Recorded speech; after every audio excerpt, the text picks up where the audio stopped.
आज की स्थिति ये है हिमाचल प्रदेश में कि यहां पर कह रहे थे कि रेवेन्यू में आपने बड़े अमूलचूल परिवर्तन किए, आपने पैसा रेवेन्यू जनरेट करने के लिए अंधाधुंध जो है उस पे स्टैंप ड्यूटी पर पैसा बढ़ाया।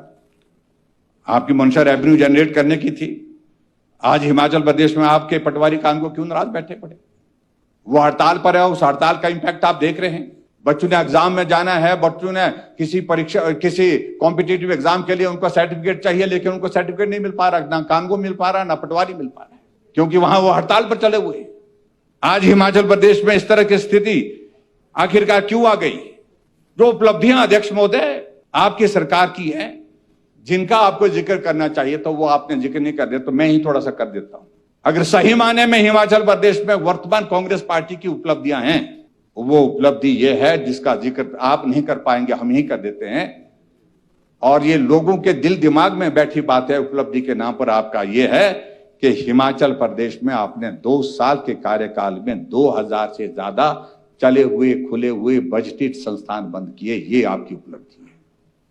हिमाचल प्रदेश में वर्तमान सरकार की अगर उपलब्धि सबसे बड़ी उपलब्धि मानी जाए तो उपलब्धि क्या है? वो उपलब्धि यह है जहां 69,000 करोड़ हिमाचल प्रदेश पे ऋण था जिस दिन हम सरकार छोड़े हैं, और उसके बाद आज आप 30,000 से ज्यादा का करोड़ 30,000 करोड़ रुपए का ज्यादा ऋण लेकर के आप हिमाचल प्रदेश को 1 लाख करोड़ से भी ज्यादा के ऋण के नीचे लेकर के आए हैं। ये आपकी सरकार की उपलब्धि है। जिक्र राज्यपाल महोदय जी के अभिभाषण में इस बात का भी होना चाहिए था। अगर नहीं है तो हम कर दे रहे हैं। आपकी उपलब्धि एक ये भी है, हिमाचल प्रदेश में आपने गारंटी 5 लाख नौकरियों को दी थी। 5 साल में 5 लाख नौकरियां, 1 साल में 1 लाख नौकरियां, 2 साल में 2 लाख नौकरियां, 2 लाख नौकरियां हो जानी चाहिए थी। आपने एक नोटिफिकेशन की हिमाचल प्रदेश में कि हिमाचल प्रदेश में 2 साल से खाली पड़े पद जो है सारे समाप्त कर दिए जाते हैं। 1.5 लाख नौकरियां समाप्त कर दी। ये भी उपलब्धि आपके खाते में जाती है।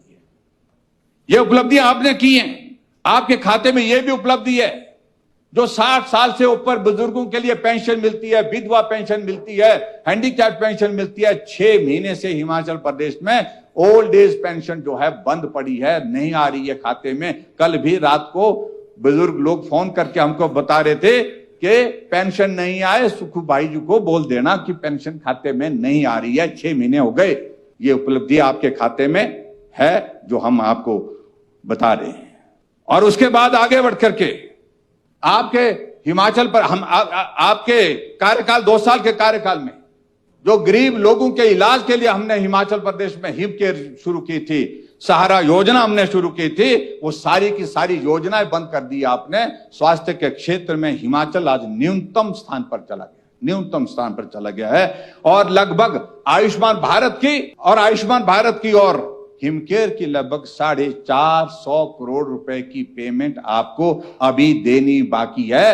हिमाचल प्रदेश के आईजीएमसी जैसे संस्थान में, जहां पर एक बेटी का पिता कैंसर से पीड़ित था और वो बेटी गुहार लगाती रही, डॉक्टर ने कहा इंजेक्शन लगेगा, इंजेक्शन के लिए पैसे लगेंगे, सरकार के पास पैसा नहीं है, सरकार के पास ये इंजेक्शन नहीं है, ये प्राइवेट आपको खरीदना पड़ेगा। जब तक के लिए वो बेटी अपने रिश्तेदारों के सगे संबंधियों से उस पैसे का इंतजाम करती, तब तक के लिए पिताजी दुनिया से चले गए। ये बहुत दूर की बात नहीं, आईजीएमसी शिमला की बात है।